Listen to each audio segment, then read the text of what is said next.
I am grateful to Erica for asking me to give this eulogy of Shirley's life. The hardest part of the process has been deciding what to leave out. There are so many wonderful anecdotes from a life so long and well lived. I will do my best.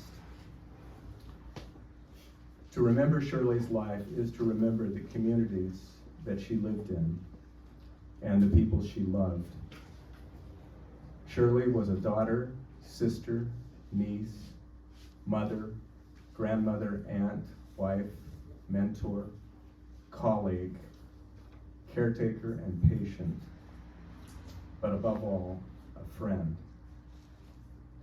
Friendship was Shirley's art. I saw the delight that filled her face, that wonderful broad smile of hers, and I heard the delighted tone of her voice as she greeted her friends. It was a beautiful thing. There was something biblical in the way that she greeted them, as if she were not only saying their name, but also blessing it, as if to say, your name is good, very good. All of Shirley's family and friends were the recipients of that blessing. We were cherished characters in the book of her life. She was always happy to see us, to turn the page for a new delight, a new discovery, a new meaning. The book of Shirley Meyer's life began when she was born on July 16, 1929 in Bakersfield. Shirley's mother was Marguerite, and her father was Garwood. The family was, as Shirley put it in a memoir that she wrote in 2013, marginal. Life had love in it and a certain beauty, but it was a struggle. Tragedy struck in 1936 when Shirley's father Garwood was killed by falling debris at work in the oil fields. He was only 28 years old. Shirley was 7, with a 5-year-old brother, Garwood Jr. I'm not sure if I've ever recovered, Shirley later wrote. He was like a god to me, so tall and gently stern. I think my idea of a benevolent God dissolved from that point on. I suspected there was no real comfort for our losses. Shirley's mother remarried and the family moved around the Central Valley. In 1943, Sister Judy was born. In 1944, Brother Tom. Shirley's favorite place as a girl was Marysville, where, in her words, I learned to tackle new schools, roller skate alone, take care of my little brother, and even began to enjoy the surprises of the natural world. I was free to explore acres and acres of afternoon. Such a sense of freedom and possibilities. Shirley went to live with her Aunt Betty and Uncle John and her cousin Janine in Bakersfield to finish high school. This was a turning point. She wrote that high school was a happy blur of high grades, debating and oratory competitions, friends from all social strata, dating, boyfriends, and encouraging teachers. In 1948, Shirley graduated from Kern County High School. She enrolled at Bakersfield College, where she graduated in 1950. Shirley matriculated at UC Berkeley in fall of 1950. Her scrapbook tells a tale of dinners, dances, football games, and sorority hijinks. Shirley wrote a letter to her mother, Marguerite, just before her graduation from UC with a BA in history. How I have grown to love this university, she wrote, and launched into a description of the Berkeley campus that is as good as any I've ever read. This is from Shirley. Try to imagine that voice, her voice. No one can explain the thrill of a big university. Thousands of people doing 1,000 different things, from important things such as smashing atoms at the cyclotron, to less important things such as lolling over coffee on the sun-bleached patio of the Bear's Lair. There are attractions for every taste and interest, either in the form of lecture, debate, play, on city planning in Lower Punjab, India, the sex habits of the common sloth. Well, everything.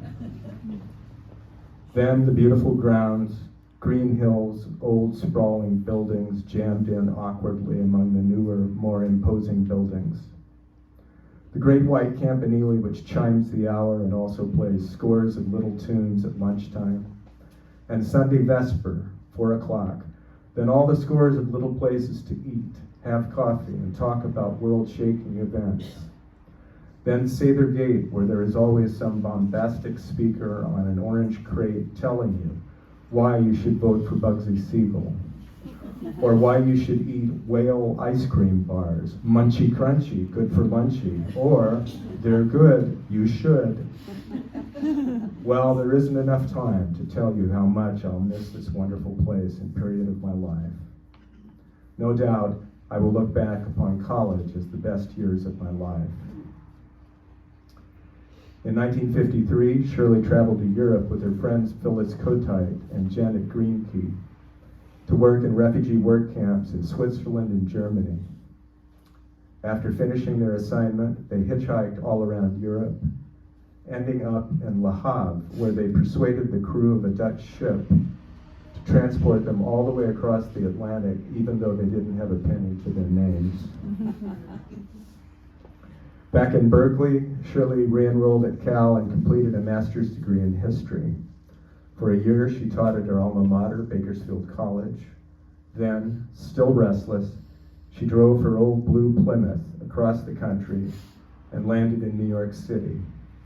She and Phyllis Kotite became roommates, and Shirley worked at the UN. In 1957, she met Donald Kotite, Phyllis's cousin. They were married in December and rented an apartment on the Upper East Side. Their first child, Rebecca Gay, was born on December 17, 1958.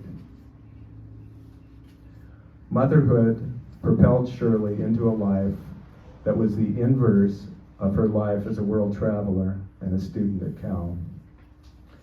She took on her new responsibilities with great dedication. Later on, when her 3 daughters, Rebecca, Gabrielle, and Erica, were in their teens, and her son Garwood was 11, she humorously described parenthood to me in this way. I sometimes felt like Gulliver, waking up on the island of Lilliput, flat on my back, tied down by ropes, and surrounded by quarreling little people.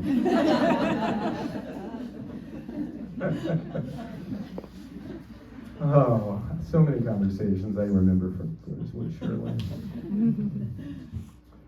6 months after Rebecca's birth, Don, Shirley, and Rebecca relocated to Berkeley. Gabrielle Marguerite was born on March 31st, 1961. Erica Felger was born on May 23rd, 1962. Garwood Nicholas was born on January 28th, 1965. The family moved to Santa Rosa, where Shirley tutored privately and did substitute teaching. Shirley made a foray into political activism, protesting successfully against PG&E's plan to build a nuclear power plant in the Bodega Headlands. As the 60s progressed, she was a volunteer for the Democratic Party and the anti-war movement.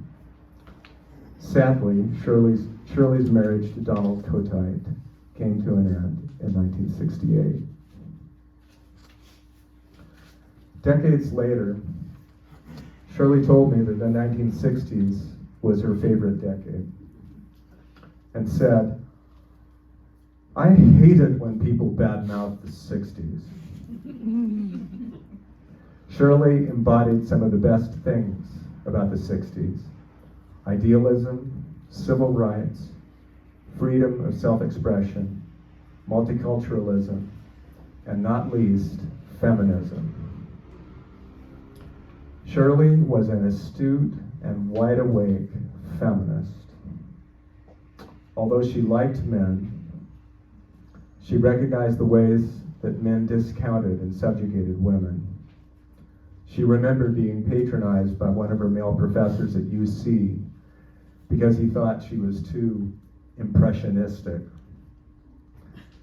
She said that she may have been discouraged from pursuing graduate work beyond a master's degree because she was a woman. However, Shirley was anything but a victim. She loved what she was doing, and she was to become a great champion for her female students. In 1969, Shirley was hired into the English department at Santa Rosa Junior College and began an illustrious 27-year career as an English professor. This was her big break. Her profession enabled her to bring the diverse loves of her life, motherhood, teaching, traveling, social activism, into harmony. She was able to be a rock for her family, friends, and students, but also to reclaim her vagabond spirit, her love for travel and for the arts, especially theater, which was never far from the surface.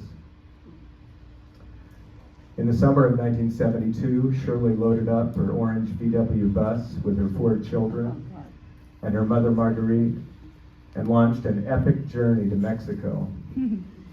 Off they went from their A-frame cabin in Guerneville.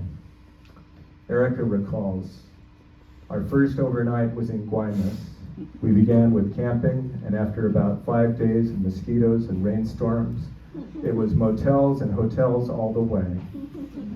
It was an ambitious and memorable trip, going all the way to Texco, seeing the floating gardens of Xochimilco, Mexico City, San Miguel de Allende, the mummies of Guanajuato.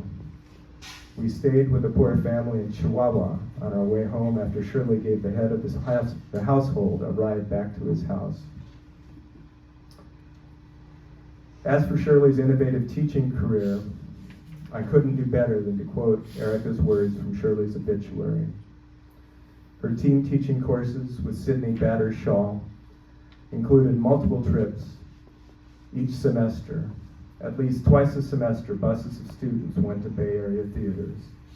For 15 years, Shirley orchestrated spring trips to the Oregon Shakespeare Festival for any student interested.